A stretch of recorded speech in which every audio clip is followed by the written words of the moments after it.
Good morning. Our statesman, Dr. Karan Singh, the Member of Parliament, the State Secretary, Dr. Emily Hubbard, my very dear friend and colleague, Professor Dr. Matthias Kleiner, Mrs. Bouchard, Professor Dr. Yog Hacker, the members of the 14-member partnership consortium, the scientific fraternity, our German ambassador in Delhi, excellencies, distinguished guests, my colleagues from the community, everyone assembled in the house, very, very good morning to all of you. It's a pleasure to join an occasion such as this, when a German house for research and innovation is being erected in New Delhi. To me, house is a place where we build long-lasting relationships. And I believe the present initiative, the house that we erect today, is epitomizing the Indo-German collaboration in the area of science, technology, innovation, and of course education. And I thank the entire community of German friends here assembled here today for erecting this house and building a long-lasting relationships with the community in this country. Of course, all of us are aware, IIT Madras symbolizes the Indo-German collaboration in science, education, and research for many years. And it's one of the living relationships that we have. On this occasion, we talk about research and innovation as a part of this house. Research is what we would do, innovation is what we create. Then you ask a question in this relationship-based house, for whom would we do research and for whom we would do the innovation? It's a question. I believe the whole objective of research and innovation in the global space is to transform lives of people. Transforming lives of people through innovation is a very important dimension of the globalized world. Much of the innovation that has been supported with huge capital, however, bypassed 2/3 of the global population because they couldn't afford. So primarily, when we establish a house, we ensure that no one gets bypassed from this innovation system by adding affordability to this innovation process. And of course, on this occasion, I'm mightily pleased to welcome my friend Matthias to be a fellow of the Indian National Science Academy. He has been elected to our academy, and I think it's an honor to us that he accepted. He has been a great friend of India, of course, personal friend. I am very happy to be able that you are able to join us today. Of course, he said that this German house is a one-stop center. He's a friend of mine. I'm going to take liberties with him because the word "stop" I don't like. It's more one-start center. I think it is more appropriate to present this as a one-start center for those Indians wanting to go to Germany for higher education. Because the stopping is not the purpose of our goals. And I would like to point out on this occasion as to how our Indo-German collaboration is performing in the arena of science and technology. Several data and statistics were presented by both my colleagues from Germany, the State Secretary and Matthias. And I'm known for quoting numbers, so I also am tempted to talk about numbers. When comparisons were made that German or the German collaboration in science in India, or people going to Germany to study, is only next to the US. But I like to give you some places where we are even better in this process. It turns out that when we talk about publications, number of students, we talk about the quantum. Let us look at the quality indices that happen. one of the qualities people normally adopt to look at the value of a scientific publication is the number of citations that each paper would receive. When a paper is published through a collaboration between India and Germany, the citation frequency increases by 240% from the Indian scenario. And I would not like to repeat what is the case with the US scenario, because it's slightly less. So what it conveys to you is that the quality of the outcome that happens after the collaboration increases manifold, at least 2.5 times. And the study that my friend from Germany had done through Mr. Gupta also gave me reasons to read and analyze. You see, I don't have too much work in the government, so when some document is given to me, I read it very carefully and analyze it too. In that analysis, what has happened is, under this collaboration, most of our universities, particularly state universities, have gained considerably by the Indo-German collaboration, and to us is extremely important. And I'd like to share with you that because of our mutual interest in building the collaboration, our engagement in terms of money terms has increased 50-fold, 50, during the last 5 years into our Indo-German collaboration. We have, from the Indian side, considered it beneficial that we invest significantly into a working relationship that we have. Of course, it was mentioned to you before about India's participation in Facility for Antiproton Ion Research, FAB, at Darmstadt. And I happen to be the signatory on the Indian side in this process. And I'd like to mention to my friends from Germany that this has brought Indians to work together. It's normally we don't. On this occasion, it's been a great consortium building process that has happened. And our investments will be 36 million euro in terms of cash and time. We have this Indo-German Center, which is up and running very fast as well. We have large number of Max Planck centers that we have established here. The Sustainability Center at IIT Madras, which was looking for the Indian partner, the decision has been made yesterday. I thought I should mention to you that we will support that from the Indian side. A few years ago, you may recall that we set out this Indo-German collaboration model, the Science Express, which was flagged off by the Chancellor and the Prime Minister. It's still running, of course, as an Indian exercise. The total number of people who have visited this train so far has exceeded 11 million. That tells you that the collaboration is moving on a moving train. Very recently, we had the Indo-German Joint Committee in Zurich, and it has really brought to focus the number of extensive collaborations that are taking place between countries in the areas of education, in the areas of science, research, and innovation in this process. Of course, my colleague, the State Secretary, mentioned about the two nations having common values, shared values, and democracies and the rule of law, and number of other areas where we have similarities. I'll also like to point out these areas of complementarity apart from similarity, which strengthens our goals.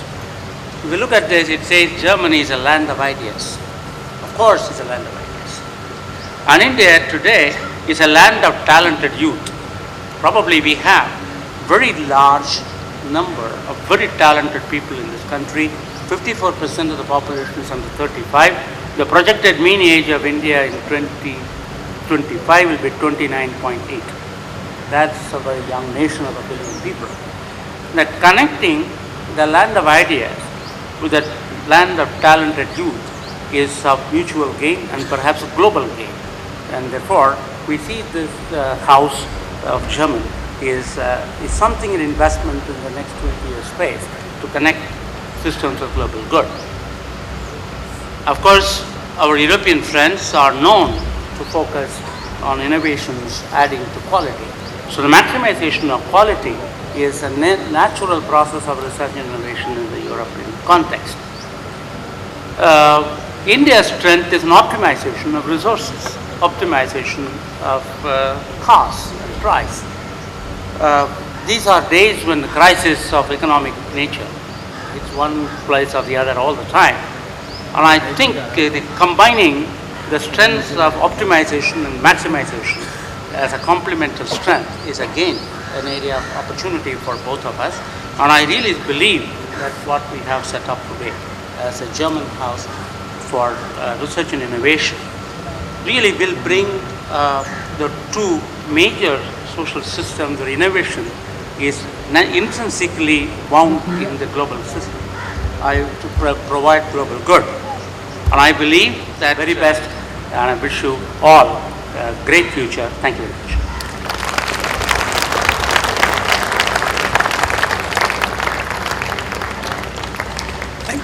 Thank you very much, Dr. Ramsamy. Those wonderful, warm words. I'd like to now go on to Professor Dr. Jörg Hacker, President, German National Academy of Sciences, Leopoldina, a highly respected microbiologist and also an INSA Foreign Fellow. Professor Hacker has had a close association with Indian scientists, and I request him to please say a few words.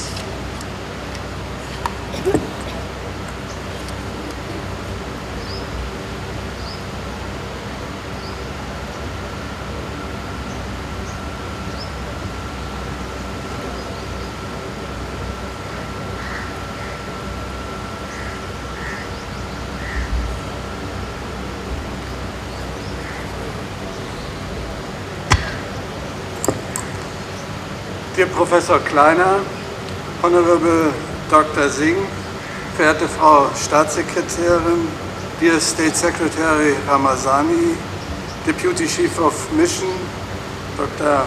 Mr. Meyer-Claude, ladies and gentlemen. It's a great honor for me that I have been invited to make some remarks about the broader context work, especially of the German Research Foundation. I would like to thank Professor Kleiner and also Dr. Fischer for their input in this collaboration. I'm quite sure that the new German House for Research and Innovation will be a very great help and further intensify the ongoing scientific exchange between India and Germany. Let me assure you that the German National Academy of Sciences, Leopoldina, will be an active and reliable partner in strengthening the Indo-German collaboration in research and innovation. I wish the German House all the best, and I would like to thank you for your attention. Thank you.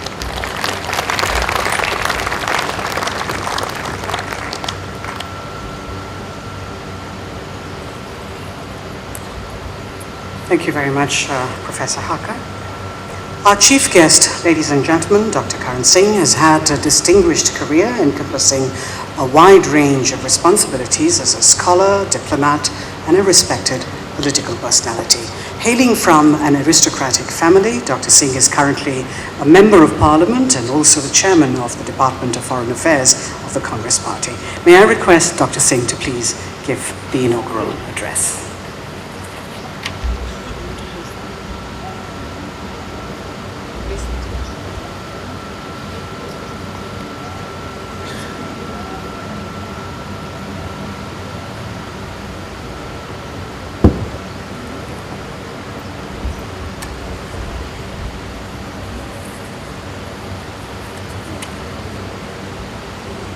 Excellencies, distinguished members of the audience from India and from Germany, ladies and gentlemen.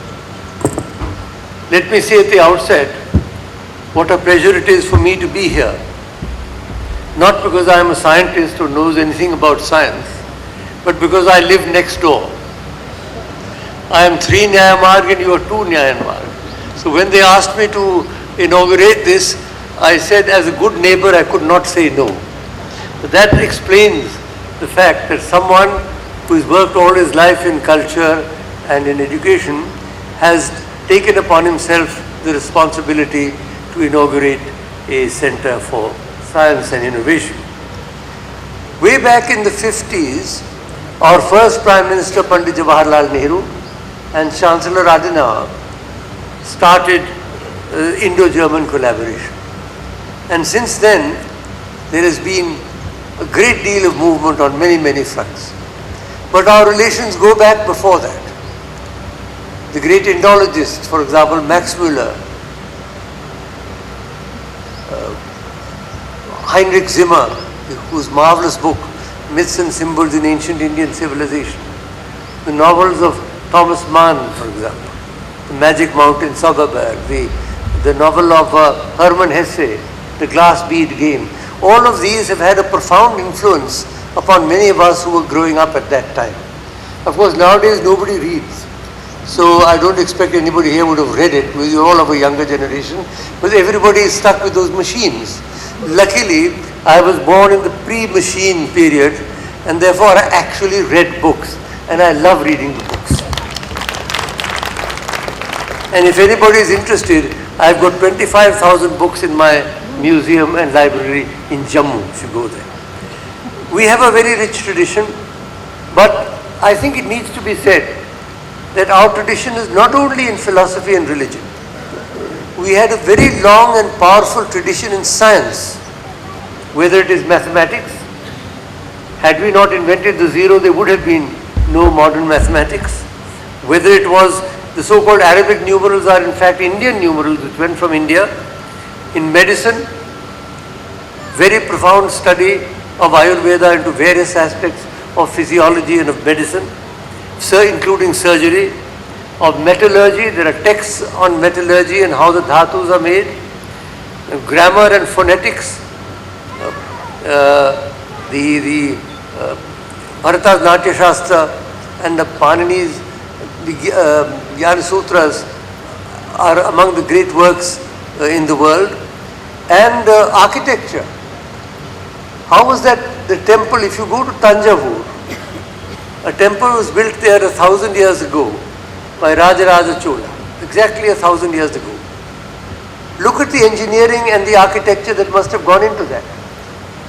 Such a huge, fantastic temple, entirely covered with sculpture. But the very building of that temple implied clearly that Indian scientists and technologists at that time were fully aware of how this was to be done. I don't think you could build a temple like that today, any more than you could build the Cathedral of Cologne today. So it isn't as if India is only a country of yoga. We are very proud of our yoga and proud of our philosophy, but we have a lot of other areas also where we excel. And talking of yoga, I feel that the science of consciousness, I'll come to that in a minute, is one of the areas where we can do a lot of collaboration. Germany, of course, is a great innovator. There's an ad that comes every day, German technology that you can trust. I'm sure we all trust German technology. We've been very impressed with it, whether it is your cars or whether it is any other of your machines. And I think that the opening of this house as a single window, if I understand it, as a single window where aspiring scientists and senior scientists can receive whatever information they need, whatever contacts they may need. I'm sure this will be a great growth center for innovation, because there are many areas in which we need to collaborate. I will just mention three very briefly. One is in green technologies. My own view is that green technologies are going to be the key to the survival of the human race in the 21st century. And here, if we can collaborate on green technologies using the sun, in which I was sitting for the last half hour, and the wind, which doesn't seem to be blowing at the present moment, and the water, they're all free, unless somebody, one of the Americans copyrights the sun. I wouldn't be surprised if they do it. But it's, somebody asked me that we should copyright something in India, an American. I said to him, look, we invented the zero. So if you give us 1 dime for every time you use the zero, you can copyright whatever you like in India. But seriously, green technologies, alternative technologies, whether that is in building, whether that is in infrastructure, whether that is in any other area of human activity, is absolutely the key. I would say it is the key to human survival. And also along with that, the corollary of waste management. Because there's a lot of waste, and how to manage our waste, how to creatively recycle waste so that they become part of our energy structure. These are areas in which there's a tremendous scope for convergence and for mutual debate and mutual innovation. So that is one area which I suggest needs to be looked into. Another area which is pharmacological, is entirely different, is in contraceptive technology. We've been working, I was Minister for Health and Family Planning for several years, and we were trying to move towards an anti-pregnancy vaccine so that we cut across all the other methodologies of family planning, and with a single vaccine. You may remember the Sopri, Dr. Talwar, we supported him in that research. Now that is also an area, I know that German pharmacology is very good, so is ours. In fact, our pharmacology, as you know, has reduced the price of treating AIDS to 10% of what it is in the West. The amount that was being charged by the Western pharmacological companies for AIDS treatment in Africa was slashed by 90% because of Indian pharmacological drugs. So we have got strong. You've also been very strong in pharmacology in Germany. This is an area, maybe it's not an area that's generally very popular, but I think this is an area where we can do a lot of useful work along with the Indian Council for Medical Relations. And the third area, which is even more, shall we say, ersatz, if you like, even more subtle, is the area of consciousness research. Consciousness research is now the cutting edge of innovation and technology. What is consciousness? What is the mind-brain relationship? What are the psychosomatic linkages? How do we, for example, in yoga, when you have altered states of consciousness, can they be quantified in some way? Can they be multiplied in some way? This is a whole area which is absolutely fascinating. Maybe all of you here are hard scientists, so you're not interested in these very philosophical areas, but I would submit that these are critical and crucial areas. Because in the 21st century, Dr. Radhamani spoke about Vasudhaiva Kutumbakam, the world as a family.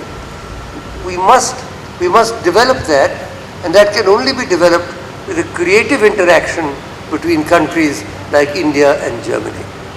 I always say there are 3 dimensions to relations between countries. There is the political dimension.